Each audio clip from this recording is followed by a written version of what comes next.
Okay, so let's continue our discussion.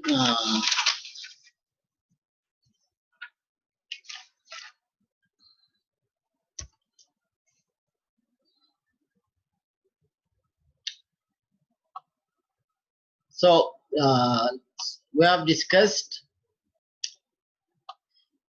linearity and time invariance. So a system, most engineering systems satisfy the two conditions, both linear and time invariant. In short, we call these systems LTI systems. Okay. Very special, important type of systems, we call them LTI system. System which is both linear and time invariant. We have seen examples how to check linearity and time invariance. Now, if a system is linear and time invariant system in DSP, there is a mathematical method to calculate the output of a system, LTI system, if x of n input and the impulse response h of n, if these two are given, there is a method, there is a mathematical method to calculate the response y of n. Okay, there is a method to calculate y of n.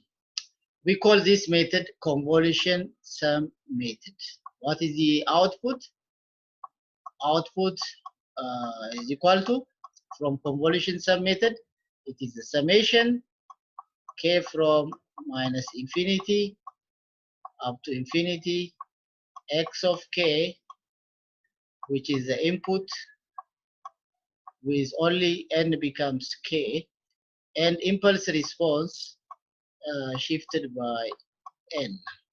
Okay, so this formula, what we call it, convolution sum formula.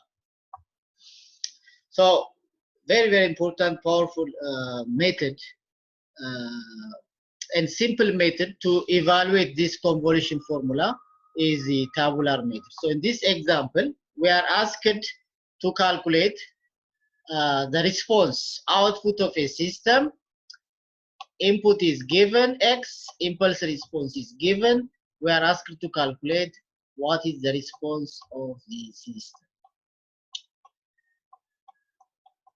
Y of n, output for this LTI system. As I said, to apply convolution sum, necessarily the system must be LTI system.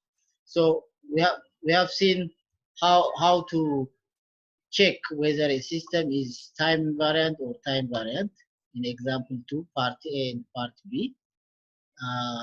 Example 1, we have discussed whether a system is linear or nonlinear. We have seen part A and part B. So if a system is both linear and time invariant, we call it LTI system. If it is LTI system, you can apply what? Convolution sum. What's convolution sum? It is a mathematical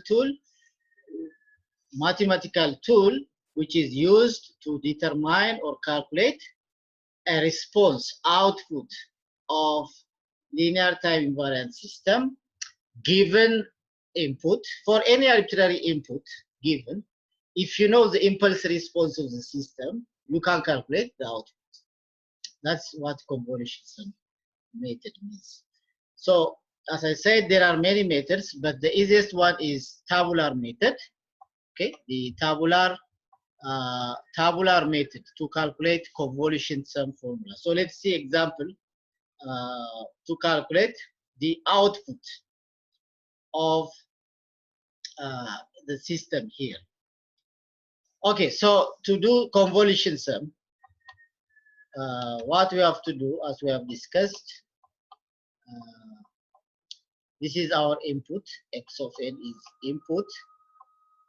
So we write it horizontally. 1, what is the next input? Minus 1, 2,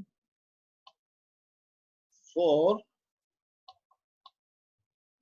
-1, 0, 0, 2. Okay, this is our input.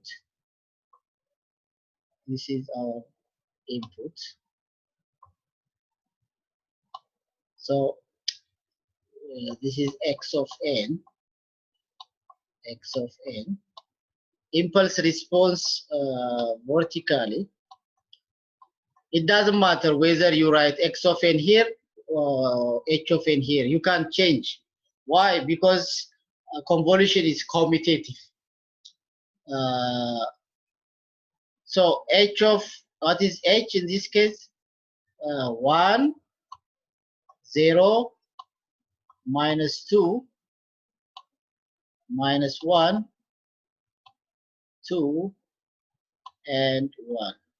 Okay, this is our impulse response, which is given here. So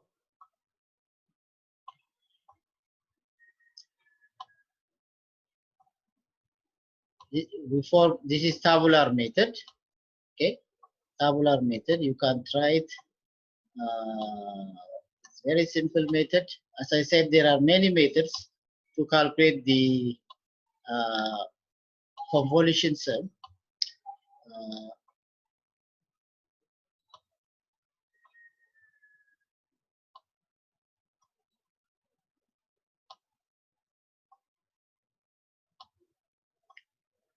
Okay, sorry for the drawing.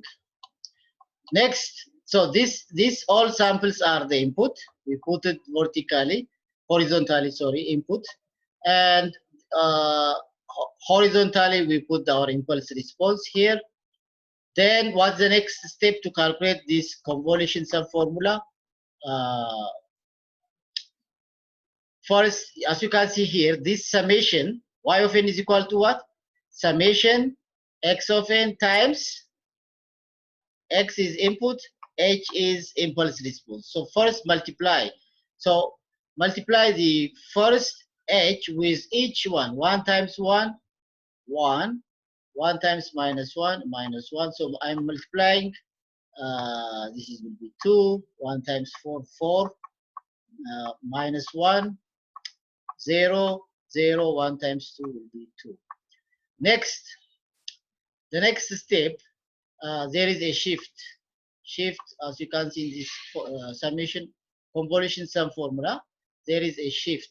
So before you multiply 0, shift by 1, jump 1 space, then multiply with each. So 0 times 1, 0, because it's 0 times any number will be 0. 0, 0. Okay. Next, what is next of h? -2 here. So -2 again multiplied by each samples of x of n. But before that, you have to shift by 2 steps. Okay. Then -2 times 1, -2. -2 times -1 is 2. 2 times 2, 4. 2 times 4, sorry. 2 times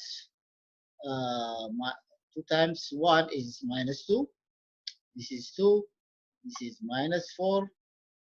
-2 times 4, -8. This will be 2, 0, 0, and -4. You can check it yourself.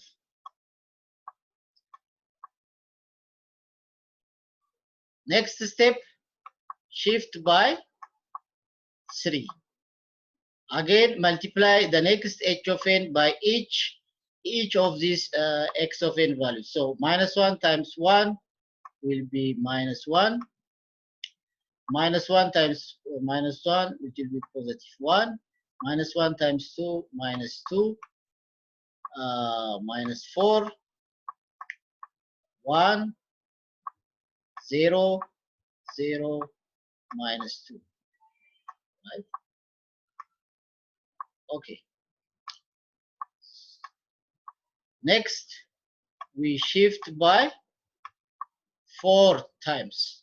4 time shifting. Then multiply the next impulse with each of the inputs. So 2 times 1 is 2 here, minus 2, 2 times 2, 4, 2 times 4, 8, minus 2, 0, 0, 4. Am I right? Last one, we shift 1, 2, 3, 4, 5. We shift, then multiply the last x h of n with each of the x of n. So it's multiplied by 1. So 1 minus 1, 2, 4, minus 1, 0, sorry, 1 minus 1, 2, 4, minus 1.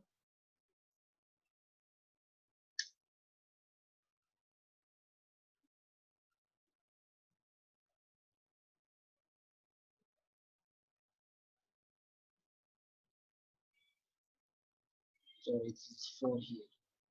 It is 4 here, 8 here, minus 2 here,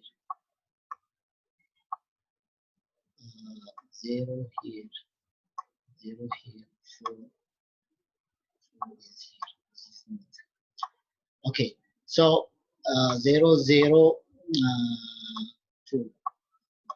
Okay, next, final step is summation. So we add here. We don't need to add the inputs. We add only the result horizontally. So in this column we have only 1. How about here? Minus 1 plus 0, minus 1. In this column we have 2 plus 0 minus 2, it is 0. In this column we have 4 plus 0 plus 2, 6. 6 minus 1 will be 5. Here minus 1, minus 4, minus 5, plus 3, minus 2, right? In this case minus 12, because minus 8, minus 2, minus 2. In this case, again this is 0. 4 minus 4, 0, it will be 1. How about here? 2 plus 1, 3. 3 plus 8, 11 plus 2, it is 13. In this case, minus 2 plus 4 is 2. Here, minus 5. Here, minus 2. In this case, 4. In this case, 2. Okay. So that is the output y of n. The result we get from this convolution sum formula here. So how many samples the output? 1, 2, 3, 4, 5, 6, 7, 8, 9, 10, 11, 12, 13 samples. How here the input, how many samples? Inputs length is how much? 1, 2, 3, 4, 5, 6, 7, 8 samples for input. Impulse response 1, 2, 3, 4, 5, 6. So what will be the length of the output? The length of input plus length of impulse response. Output length is always length of input plus length of the impulse response minus 1, right? You know the formula. So length of input is 8, length of impulse response 6, minus 1. How many samples the output? It will be 12 samples. So you can see here. That is the output from convolution sum formula in tabular method. Now, where will be the position of the arrow? To determine the position of the arrow in the output, go back to the input. How many samples to the left of the arrow? The arrow is here. So to the left of the arrow is how many? There are 4 samples. 4. Plus, go to the impulse response. This is the position of the arrow. To the left, how many? There are 3 samples. We add the 2. How many? 7. So for output, 7 samples to the left of the arrow. So we count 1, 2, 3, 4, 5, 6, 7. So we put the arrow here at 13 here. Okay, that is the output at n is equal to, arrow means what? Output at n is equal to 0 is 13. Okay, this here we are using decimal numbers, but actually it is in the form of 1 and 0, all these samples. So what is the length of the output? Length of the output always should be what? Always should be length of the input plus length of the impulse response minus 1. How many input samples here? There are 8. How many impulse response? 6. 8 plus 6, 13. 13 minus 1. Output must be 12. So you can count here, there are 12 samples in the output. How do you know the position of the arrow? Inputs, to count how many samples to the left. For impulse response, count how many samples to the left. You add the two and you put it